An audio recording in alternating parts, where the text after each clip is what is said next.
You're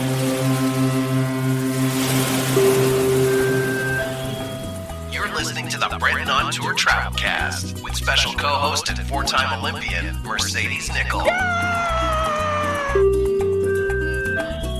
Brought to you by people who travel, people who love to travel, and all things travel. Of $2 and a Casio. After 2 podcasts, you're probably getting a better idea of who he is, but his co-host Mercedes is way cooler than him any day. That might not be what you want to hear. Damn! So keep packing your oversized carry-on, stop clapping and standing when the plane lands. Stupid idiots! And direct your attention to your Travelcast cruise directors. Now here then, now here Dave. Prepare to blast off. Ready to blast off. Knife switch, main switch on, main switch on. Here's Mercedes and BD. Welcome, friends, to episode 3 of the Brenton on Tour Travelcast with my wonderful co-host, Mercedes Nicoll. How are you? I am great. How are you? I'm doing okay. I'm a little tired. I'm on European time currently right now. You are in Whistler. I am in Helsinki, Finland. Have you ever been here? I have. I got a tattoo there, actually. It's quite a lovely city. It's cold. I had to go buy a jacket. It's very exciting.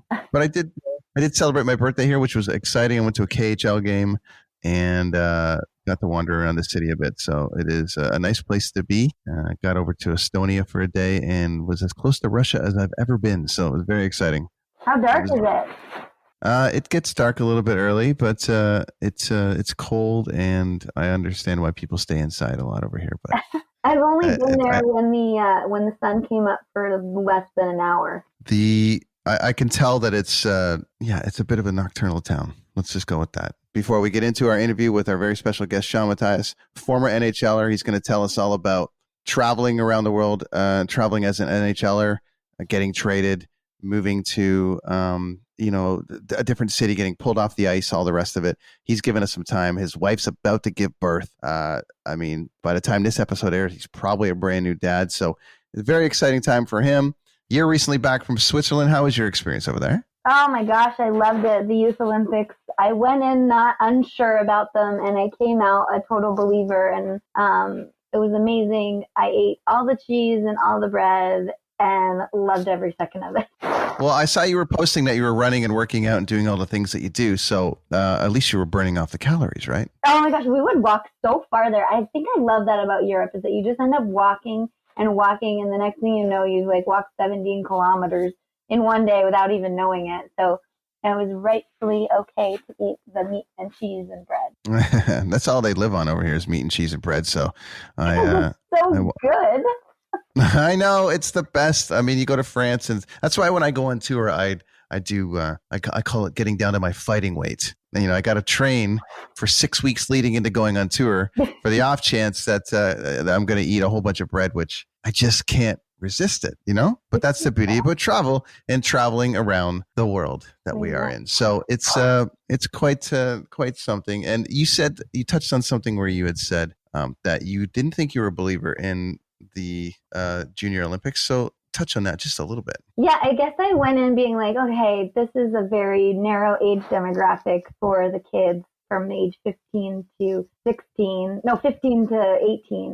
Some people will get to go, some people won't get to go in their lifetime. And I just didn't really get it. They're so young. Why are they going to this Youth Olympics? And it was just a full-on education for them to understand that the Olympics are not like a normal contest or race that people are going to. There are a lot more rules that apply, and I came out being like, oh yeah, this is the best education that you could ever get. It was like me going to my first Olympics. I was super naive. I didn't get it.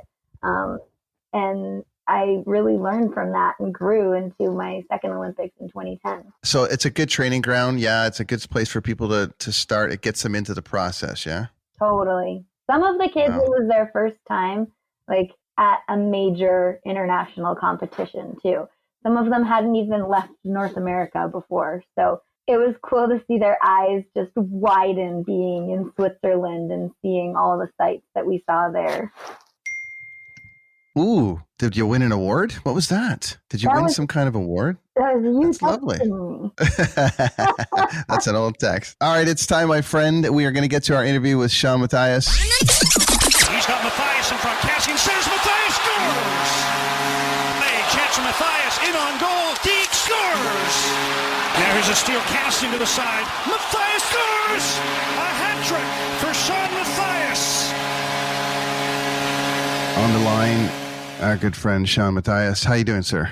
I'm doing well. Thanks for having me on tonight or this morning for you. I'm not sure what time it is for you right now. It truly is the travel cast. Mercedes is in Whistler, BC. You're hanging in Toronto, and I'm in Helsinki, Finland. So we're covering the world right now. Yeah, right on. It's 4 a.m., and this is called Podcast Commitment. But we got the tech worked out, and we're all hanging out. Welcome to the travel cast, Shawn. Mercedes and I launched this version. Obviously, I did coffee and music before, have switched to travel now, and thought it would be fun to bring Mercedes on as a co-host. Mercedes is our Olympian friend. I'm not too sure if you guys have met over the years. Have you by chance at all? Nope. Through your travels? Not yet. Yeah. No. Getting close. We Mercedes obviously has a 4-time Olympian and is as she has on her new podcast and what she's calling it is dropped into the half pipe many times and has traveled the world for Team Canada. You have a storied history in hockey, obviously, with the juniors and in the NHL, which we can get into the bio shortly. But I thought it would be cool to get us all together chatting travel as an NHLer and the madness that comes along with it. The trade deadline just happened. People are trading teams. Guys are getting pulled off the ice. So it was fascinating to me what you guys have to go through on a regular basis, just dealing with your day to day. I mean, I'm doing that touring with bands and music, and Mercedes has, you're just back from Switzerland, aren't you? No, back from Switzerland as well as Calgary. So there we go. Shawn, you're not traveling as much now, obviously. Where are you, in Ontario, correct? Yeah. Yeah, I live on the east end of Toronto, so not traveling right now. We're actually, my wife and I are expecting a baby any day now. So yeah, we're just patiently waiting at home right now. Any day. So, this is going to be coming out in a week or so. We could be already speaking to a new father, yeah? Yeah, I'll probably, yeah. Due date's March 1st. Ooh la la. I appreciate you making the time to come on with us, man. I know it's probably frantic. I've got 2 of my own, so I know what that's like around this time of year. Yeah, no, it's a bit of a nervous wreck.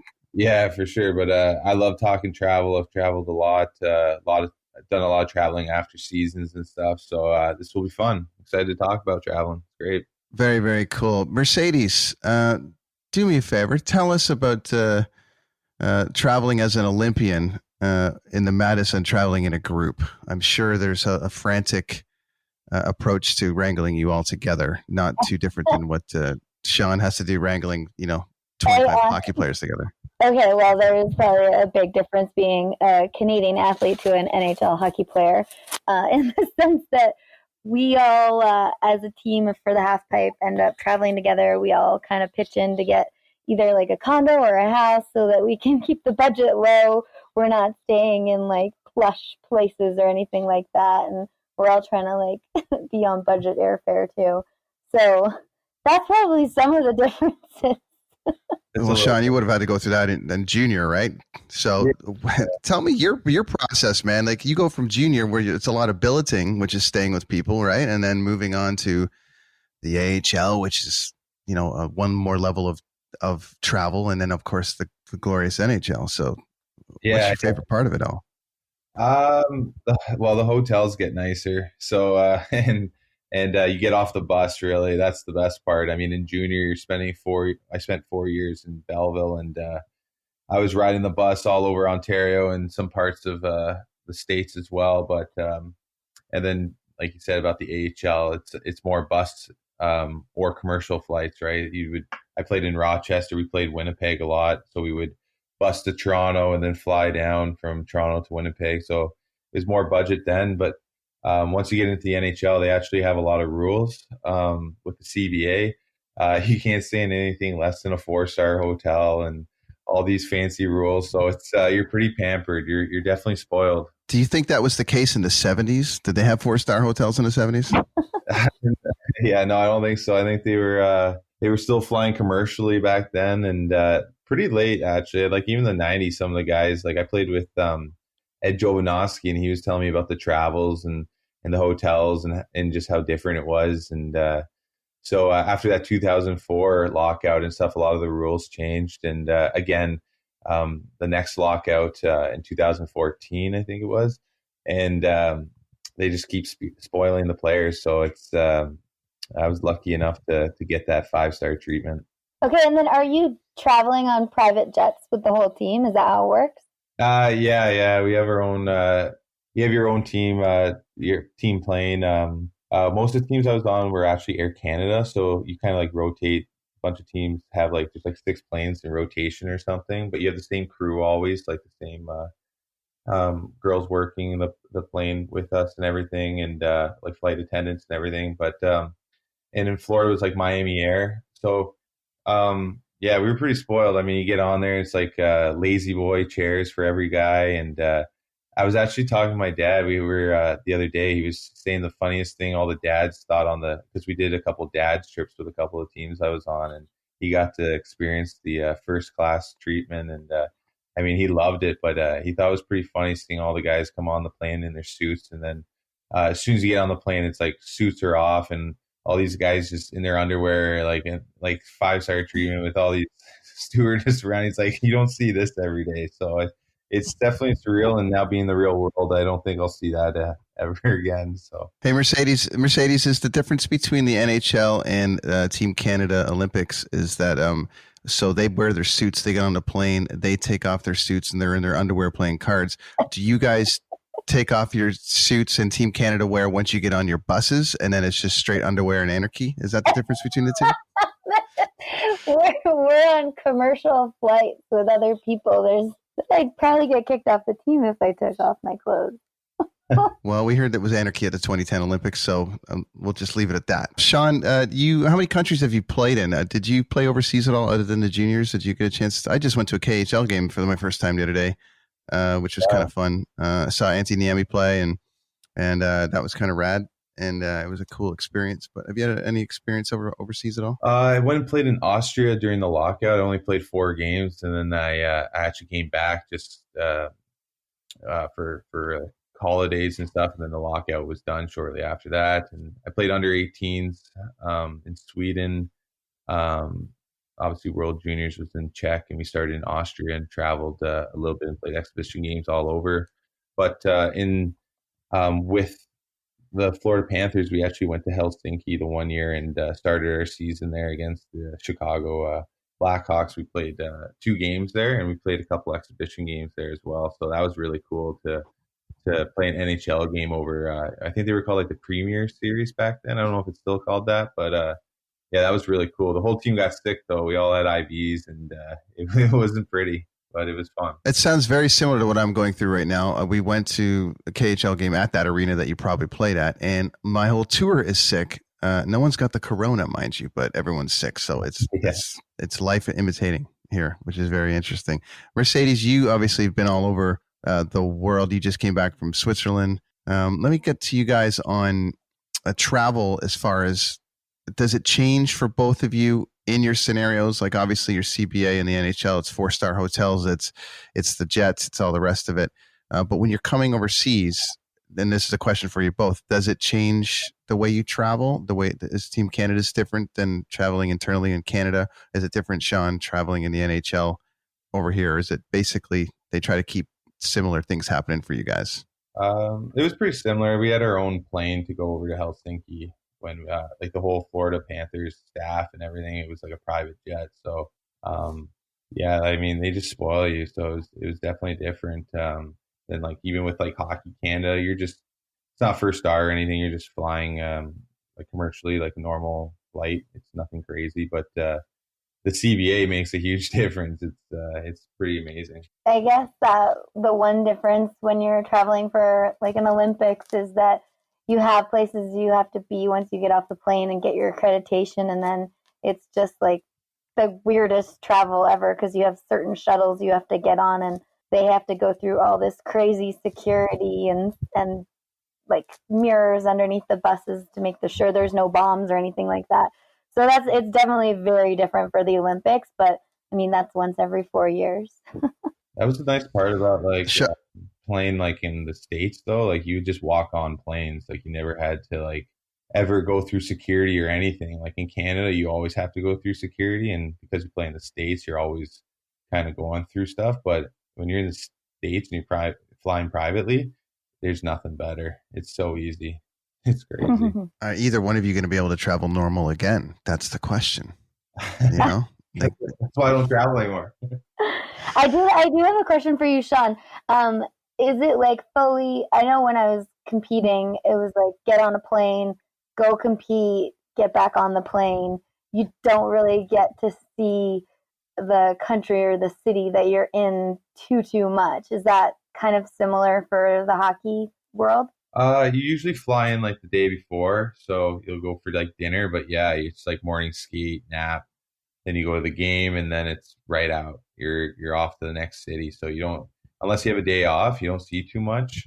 With Hockey Canada and like when we went to the Europe and stuff, we actually got to see quite a bit of stuff. That was really fun, and the team put together from NHL down to under 18s. They always had like stuff for us to like really enjoy the atmosphere and culture and learn while we were there. So, but when it's season time, it's just business. Wild. And what about like food when you're on the road? I know when you're traveling, sometimes it's hard to like get the proper food that you want. I mean, for one Olympics, I took my own bread and peanut butter and honey. So I know you guys are pampered in the NHL, but were you eating like the local food, or were you eating food from Canada or the States? We had like chefs actually come down, like Hockey Canada flies down a chef. So like for World Juniors, we like the beginning of the tournament, it's just you're eating like local food, but as soon as going to like restaurants and stuff with the team, but as soon as the tournament's right around the corner, they bring a chef down, and it's every meal's at the hotel, and they like breakfast, lunch, dinner, and they're trying to cook more traditional food than we'd be used to. Like it was mainly breakfast I think guys had trouble with, because it's a lot like cold cuts and bread, and we're more like used to eating like, you know, bacon and eggs, and so they just try to make it more familiar for us. But yeah, I mean, we get pampered. I'm not gonna lie. Like looking back at it now, talking about this, like I wasn't bringing any like bread and honey, you know. So I was eating steak. Well, Shawn, maybe you can try to get on the coaching squad for the next Olympics, and then you can bring bread and honey with you for Team Canada when they go to the Olympics. There we go. I'm really making glamorous. Shawn, walk me through the trade deadline just happened. So I was fascinated by, you know, when they pull players off, you hear about them pulling players off the ice. You know, this person didn't dress at this game because they might get traded. They get traded halfway through a game. Walk me through the process of the anarchy that goes through being traded to a team. You got to go, you know, you got to get, or, you know, you got to jump on a plane. You got to go, you're on your new team, like within 12 hours, and you're on the ice, and how that team takes care of you. I know a couple of guys in operations that kind of help with that, but I'd like to hear it from a player perspective. Yeah, I was traded twice actually in my career at the deadline. So I was traded from Florida, where I was there for 6 years, to Vancouver at the deadline. And I was just on the bus, and then I saw Luongo tweet out a palm tree, and then my brother was calling me. I could hear all the guys whispering in the back, but they hadn't announced. I guess everyone just assumed it was me. And then including my brother, who was calling me going, "Are you coming?" He lived in Vancouver, so he was all pumped. He was hoping it was me. And then I got to the rink, and then they informed me. And then as soon as they inform you, they basically hand you your gear, and you just waiting on instructions. Like they're done with you basically, right? You're not their property anymore. So I literally went with my gear, and I was only on a 1-game road trip, so I only had a backpack full of just sleeping clothes and like my toothbrush basically, and I was wearing my suit. And then I was just waiting under the grandstands for 2.5 periods. Finally, I got told they got me a hotel room. They figured out my flight, and the next morning I was off to Dallas, and I played that night for the Vancouver Canucks. And then and then the next time was after that I went to Vancouver, and I had no clothes or anything, so you can't get any further from Florida, from Vancouver to Florida, right? So my girlfriend, my now wife, she was a rock star. She actually packed up a bunch of bags and was there 3 days later just to help me out. So if you don't have someone in your life, you're a single guy, it can be really hard because it happens real quick. And like I said, once the team's done with you, I mean, you're somebody else's property. So it's their problem now, right? That's fascinating. And then, at least they didn't kick you off the bus like they did the coach. Remember? Didn't Florida has a habit of doing that, didn't they? Yeah. They just throw you in cab. It must be anarchy. I mean, I didn't realize that you just take a travel bag overnight. Yeah. Well, the second time I got traded at home, which was nice. So I was out with a concussion for 2 weeks. And then they brought me back in the lineup. They're like, "You're playing tonight." I was like, I haven't even practiced. So I played that night, and it was my birthday. So I was like, I'm going out with all my friends. And then the next morning I get a call from Lou, and I'm like, Lou Lamorello at like Sunset Grill with all my friends, and we're still like hung over, and we're like, oh man, what did we do last night? And you've been traded from the Leafs and all this. And he starts talking. I'm like, Lou, just tell me where I went. And he's like, Colorado. I'm like, okay, that's not too bad. But then you got to wait for visas and stuff, right? So I stayed in Toronto for like another 4 days. So that was actually kind of nice. I got like a 4-day break, like mid-season that year. So it was kind of cool. So, I mean, me as a snowboarder, I had a huge snowboard bag and a duffel bag and a backpack. I guess the question is, what was your essential travel gear when you were going on your private jet into your plush hotels? Well, Mercedes, I feel bad saying this right now because I wouldn't even have to pack my own hockey bag or carry it or anything. You know, all the trainers would do that. So all I'd have to do is I'd have to have a suit for the games, and then I usually just brought a pair of shorts and a pair of jeans and for dinner, and that was about it. So just shorts for the hotel and a t-shirt, and that was it. And just got gritty. Oh my God. Yeah. I'm fine, guys. I'm fine. But are you allowed to bring? I'm seeing all this stuff, John, about like how they, some of the younger guys are getting banned out. They were getting banned off of like video games and things like that. Are there guys that travel? Is there any guys that are traveling with just some insane shit that you're like, I can't even believe? They're bigger rock stars than. Yeah. Sorry. I got a good story about that. Yeah, and Patrick Laine was carrying around a TV one road trip. He just would buy TVs and put them in the hotel. So he would have like a big TV just to play his video games with Ehlers. So they would both have their own TVs in the hotel room, and then at the end of the road trip, he would just leave whatever TV he bought. Oh my! He'd buy a TV every single place. Yeah, and he would carry it under his arm. I know he did it. The one road trip, it was a 2-week road trip. We were in like New York, and every time he came to the bus, he had this little like 40-inch TV under his arm. And yeah, it was crazy. Oh my God. That's the best. Well, I have rock stars that travel with crazy stuff, but they usually have cases and trucks and buses to put it in. They're never really putting it under their arms or making people carry them for them. He didn't have a little guy he didn't have somebody like carrying the TV for him. No, we don't get that. If you play like in the NBA, they have guys that work for the team that will bring, like their whole job is to bring bags up to the hotel. Like they'll bring their bags right to their room. Like you want to talk about pampered. There's the bigger sports in North America, like football and basketball, and I'm sure baseball as well. Like there's so much money there. They got everything. It's crazy. Like crazy.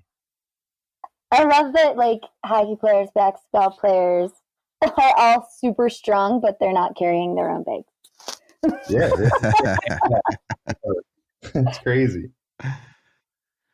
I mean, I've seen some stuff out here, some people carrying, like, bringing mandatory stuff with them all the way. There was nothing that you had to absolutely have with you, Shawn? Like, there was like, listen, your golf clubs, anything, I know you golf a lot. Like, was it anything like that you have to bring? You just, is it kind of per road trip? It's like, oh, I'm going through Washington and New Jersey, so I'm just going to stay in my hotel. Or I'm going to Florida and I'm bringing Yeah, one of the teams I was on, we would we bring some stuff around, to loosen the load at night for the boys in the room, but nothing too crazy. So you get settled into a new. I know you got to go. You're on standby for baby mode. So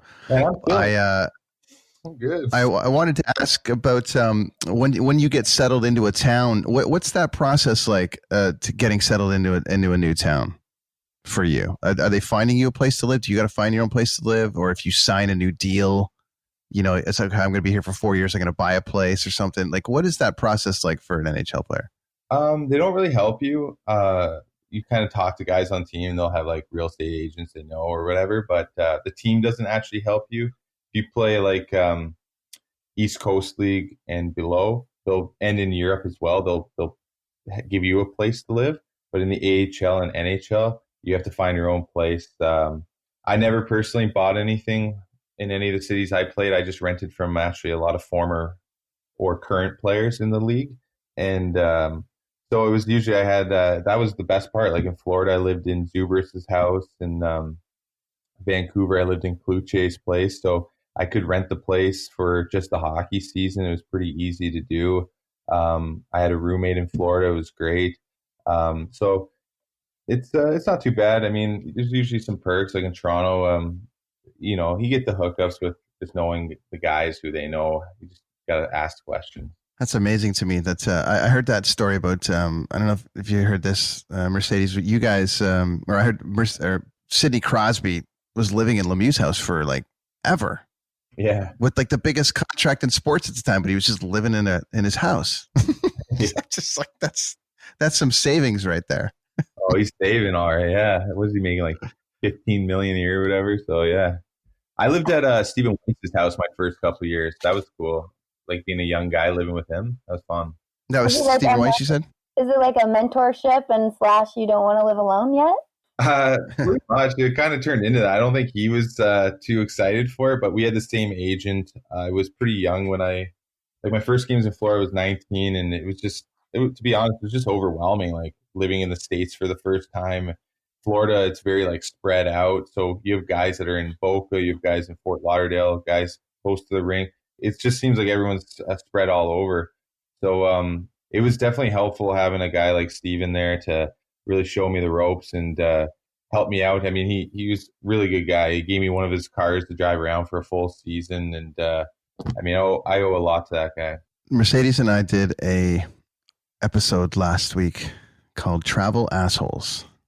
And I wrote an article for Dean Blundell, which, I know you're on Dean's show from time to time, shooting the shit, and I know you're blogging a bit for him. So one of the blogs that I did a coffee asshole one, I did a travel asshole one. Mercedes has touched on some of her travel assholes. Give an example, Mercedes. Your biggest travel asshole. Reminder of the people at the carousel that just stand right in front of you and just get in the way so you can't actually get your bags. Things, Shawn, that you might not have any problems with. Yeah, Shawn doesn't have problems. The common folk do. What's your biggest travel asshole, Shawn?